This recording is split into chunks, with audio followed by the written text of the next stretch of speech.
Roberto's trying to score, and he is out at the plate.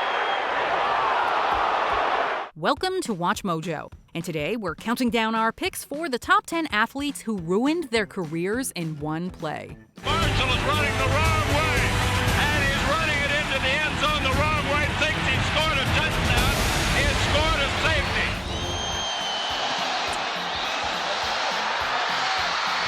No good. Wide right. It looked as if Tyson bared his teeth at one stage in the exchange. Yes, bit I his think ear. He bit his ear. That's what Holyfield was in a lot of pain from that. For this list, we're looking at actions and plays that occurred in games that had a negative impact on an athlete's career or legacy. Which of these moments stood out the most to you? Let us know in the comments. Number 10, Mark Sanchez. During a 2012 Thanksgiving game, the New York Jets trailed 14-0 against the New England Patriots in the second quarter.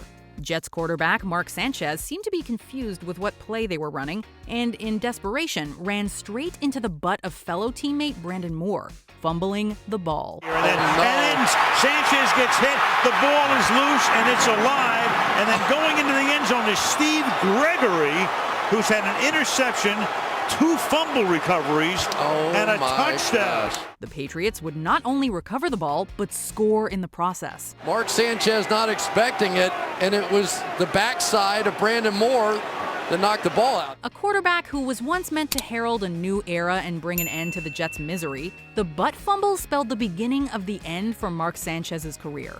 I think the play was a microcosm of Mark Sanchez's career. He ultimately never mastered the most important element of playing quarterback in the NFL, ball security. Number 9, Luis Suárez. During Uruguay's final group stage match against Italy at the 2014 World Cup, Uruguayan striker Suárez decided to bite down on Italian defender Giorgio Chiellini. It looks to me, dare I say it, that he's had a little bite at Chiellini. Surely not again. This isn't Suárez's first time sinking his teeth into opponents. In fact, he's done it twice before. Something went on.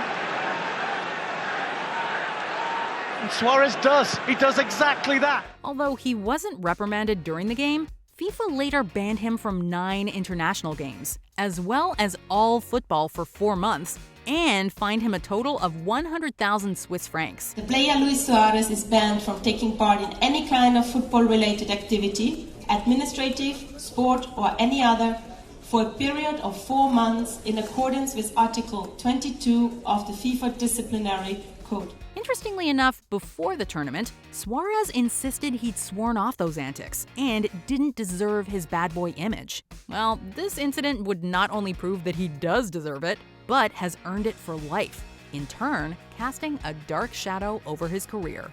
Que uno en ese momento era difícil de aceptarlo y bueno, después uno es consciente de que lo mejor que tiene que hacer uno es cuando se equivoca es pedir perdón y así fue, tampoco.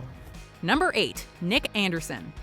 In Game 1 of the 1995 NBA Finals against the Houston Rockets, Orlando Magic's Nick Anderson needed to make one shot after being fouled with 10.5 seconds left to give Orlando the series lead. Today, though, Orlando 12 of 15 at the line, and Anderson missing on both, but gets to the rebound and again draws the foul. After missing both of his free throw attempts, he got another chance to make things right after the Rockets were charged with yet another foul. Instead, it was just another wasted opportunity. That's in effect, I believe, yes. And he misses 4 straight. The Rockets take a timeout with 5 6/10 seconds remaining. This mental break would prove costly, as Houston would send the game to overtime and eventually sweep the Magic, en route to becoming repeat champions. Looking back, Anderson stated that, quote, "I tried not to let it affect me, but my confidence wavered." Having since been labeled Nick the Brick and Brick Anderson, his scoring and free throw percentage plummeted, and he was never the same player. And the reaction of Nick Anderson knowing that if he had just made one of those, it would have given the Magic a hammerlock on this game. Number 7, Zinedine Zidane. Well, there's what preceded it. Materazzi just put an arm round him. There was nothing more than an exchange of a few words. Well, what was said, that was ridiculous. This was probably the last way anybody expected the French team captain Zinedine Zidane to end his career. During the 2006 World Cup final match, Zizou was constantly jawing with Italian player Marco Materazzi. Eventually, the trash-talking came to a head, literally. After an exchange of words, Zidane proceeds to headbutt Materazzi's chest, knocking him to the ground. Zidane was subsequently handed a red card and sent off. Italy would go on to win the game after outscoring France during the penalty shootout, where Zidane's presence and scoring ability was clearly missed. Although Zizou still had an illustrious career, it's this very incident that will be forever etched in our memories. But clearly the Argentine referee didn't see it, and neither must his officials on the side. What was Zidane thinking of? Number 6. Chris Webber. In the final seconds of the championship game at the 1993 NCAA Division I men's basketball tournament, Chris Webber of the Michigan Wolverines suffered a couple of mental mistakes. After grabbing a rebound from a missed UNC free throw, Webber travels, runs up the court into a double team where he calls timeout. Michigan will have to bring it. Oh, he walked! He walked and the referee missed it. Webber brings it into the front court. They have no timeouts remaining. Oh, he causes too many timeouts. That's a technical foul. He called a timeout. Michigan doesn't have any. Michigan had none left, however, and a technical foul was called, giving UNC 2 free throws and possession of the ball. This lapse in judgment put the game out of reach. Maybe in the rush of the moment, Jim, going down there trying to beat 2 men, realizing it was 11 seconds on the clock, he just blanked out in regard to the fouls.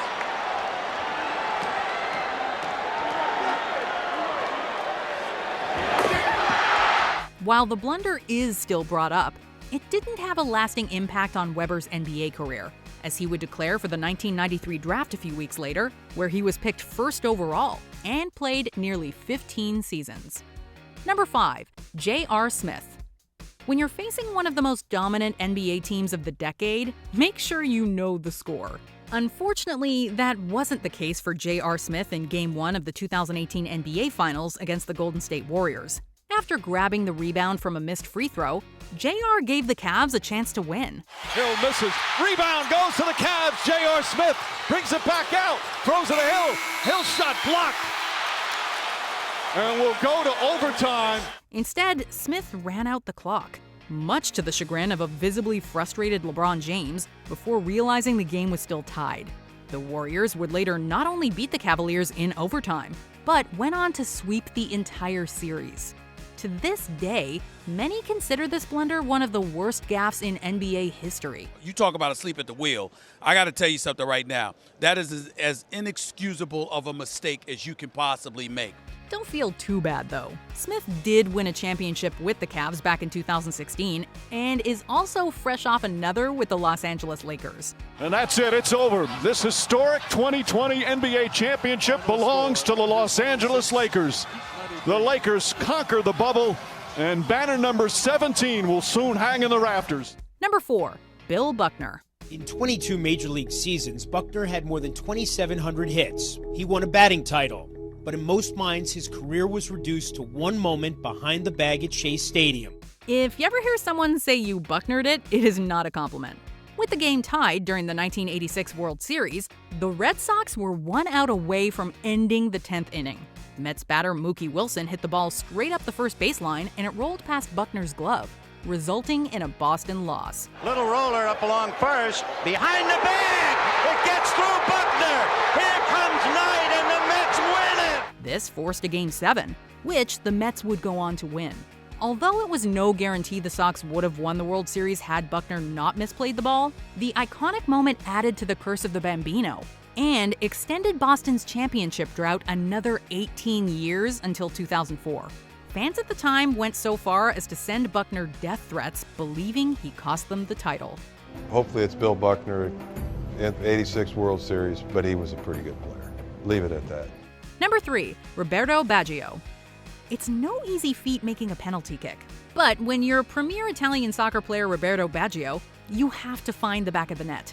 The 1994 FIFA tournament final came down to a shootout, and it was up to Baggio to keep Italy's hopes alive against Brazil.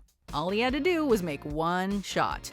There was no reason to believe Baggio couldn't do it, considering his ability to pull through in the clutch and the fact that he contributed to much of Italy's success during the World Cup, having scored 5 goals in their last 3 games. However, when it came time to shoot the ball, he sliced it way over the net, and with the miss, Brazil claimed their 4th championship. He's missed it, and Brazil win the World Cup. Arguably the best player of the tournament, it's this moment that would define his career. Looking back at the mishap, he stated that, quote, "It felt exactly as you would expect." This moment may well be the enduring image for many, but Baggio's 5 goals and majestic tournament performance had still done more than enough to make his nation proud and prove his ability on the world stage. Number 2, Marty McSorley. It's something you never want to see in hockey or any sport. In the closing seconds of a game between the Boston Bruins and Vancouver Canucks, Bruins enforcer Marty McSorley slashed Vancouver's Donald Brashear in the head. The brutal attack left Brashear unconscious on the ice with a grade 3 concussion. McSorley, for his part, claimed he was trying to tap Brashear on the shoulder to start a fight. A British Columbia judge found him guilty of assault with a weapon, and he was sentenced to 18 months on probation. The NHL suspended him for an entire year, and during that time, his contract lapsed. He never played another NHL game. But at the other side of that, I'm really comfortable with the fact that people want to view that or whatever, that ended your career, what have you. I'm comfortable with the fact that I went out the same way I came in. On the other hand, Brashear returned to action a few months later and continued his NHL career for another 9 seasons. Before we unveil our top pick, here are some honorable mentions. Mitch Williams. The Toronto Blue Jays win the World Series after Wild Thing Williams gave up this walk-off home run. Here's a pitch on the way, a swing and a belt, left field, way back, Blue Jays win it! The Blue Jays are World Series champions! Joe Pisarcik. This quarterback is best remembered for this infamous fumble in the final moments of the Miracle at the Meadowlands. Wait a minute, here's a free foot, I don't believe it! The Eagles pick it up and Herman Edwards runs it in for a touchdown! An incredible development. Leon Lett. The lesson here, don't start celebrating until you know you've scored. And right fumbles, picked up by Leon Lett. Can he go all the way? It's a 60-yard run. He's being chased by Beebe. What's out? Did he get across? No, they are not. That's going to be a touchback to Buffalo. There's no call yet, though. Tony Romo. The infamous mishandled snap. 19-yard field goal attempt. Oh, it is fumbled by Romo, and then Romo's going to run to the end zone, and he's going to get tackled by Jordan Babineau. Amazing. Patrick Steffen. What better way to show you're a draft bust than by missing an empty net? Bergeron fans on a pass. Steffen steals, and he'll ice it. Oh, at least I thought he was going to until he blew it. That's unbelievable.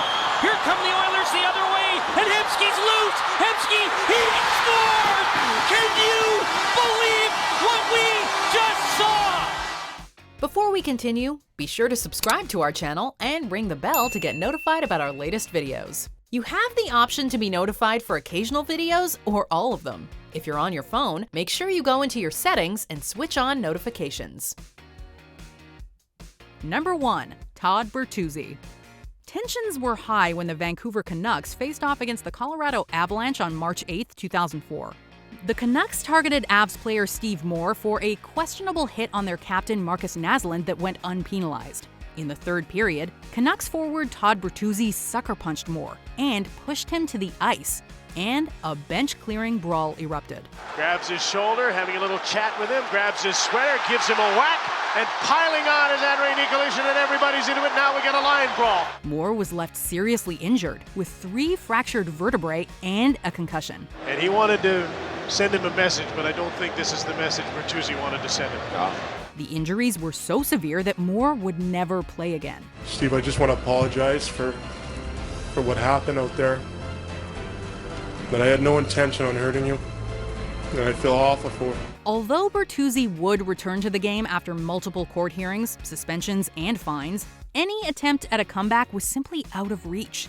His production decreased, he bounced around different teams, and was constantly booed and heckled by opposing teams' fans. Things were never the same for Bertuzzi after this ugly incident. Do you agree with our picks? Check out this other recent clip from WatchMojo, and be sure to subscribe and ring the bell to be notified about our latest videos.